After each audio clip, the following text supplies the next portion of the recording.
Tu já jogou Bloodborne, cara?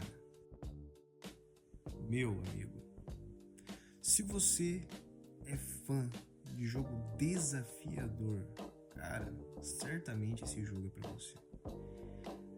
Ele foi um dos primeiros contatos que eu tive com o gênero Souls-like, né?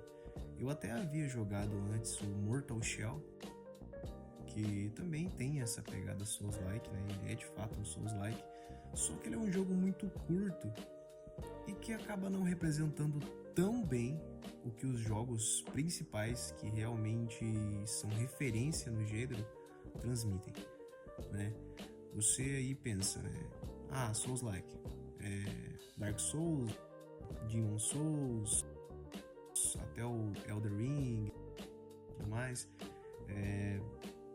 Bloodborne, eu sinto que ele é um jogo carismático, mas que de certa forma ele fica ali meio jogado, assim, meio aos outros brinquedos mais populares e mais interessantes que ele. Porém, quem curte muito. E como foi praticamente o primeiro jogo bom mesmo, Souls-like, que eu joguei, eu realmente me apeguei muito. Não é o jogo mais desafiador, inclusive ele é conhecido como um dos mais fáceis do gênero Souls-like. Só que não se engane, não é porque ele é um dos mais fáceis que ainda assim não é um jogo extremamente desafiador, especialmente se você não tiver um outro contato prévio com outros jogos desse gênero. Cara, certamente você vai passar raiva, você vai ficar muito estressado.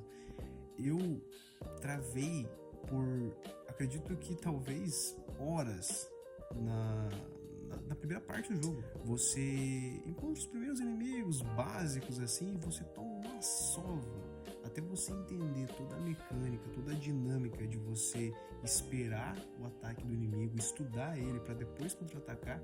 Sem contar que não existe espaço para erro. Você tomou 2, 3, 4 pancadinhas, você vai morrer. Isso se eles não te combarem, os inimigos. Às vezes eles vêm assim, tudo junto assim, e te matam assim. E o pior é que os inimigos eles sempre dão respawn. Não importa o quão desgraçado era aquele inimigo para você matar e o quão difícil foi você matar aqueles inimigos ao longo do cenário. Se você voltar ou ir no sonho do caçador e retornar, eles vão estar lá de novo. Isso acaba criando um sistema de farming, né? Depois de um tempo, você gosta bastante disso, porque você quer farmar ecos de sangue, que são a forma como você consegue upar o seu personagem, uma das formas, né? Porém, no começo, isso não é nem um pouco legal. Você passa muita raiva. Você fala, não acredito que eu vou ter que matar tudo de novo. E aí você acaba passando na corrida, né? Porque, porra, cara, você passa o sufoco do cacete pra passar uma vez, e aí você vai passar de novo.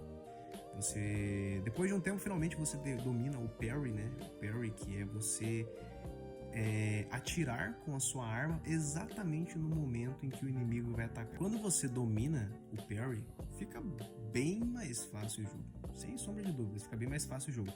Porque você perde o medo, basicamente, dos inimigos, né? Não todos. Alguns são bem difíceis e tem movimentações bem complexas.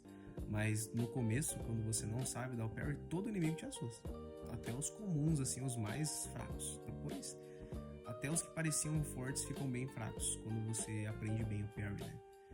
E, assim, no geral, um jogo excelente, muito carismático, que te prende do começo ao fim.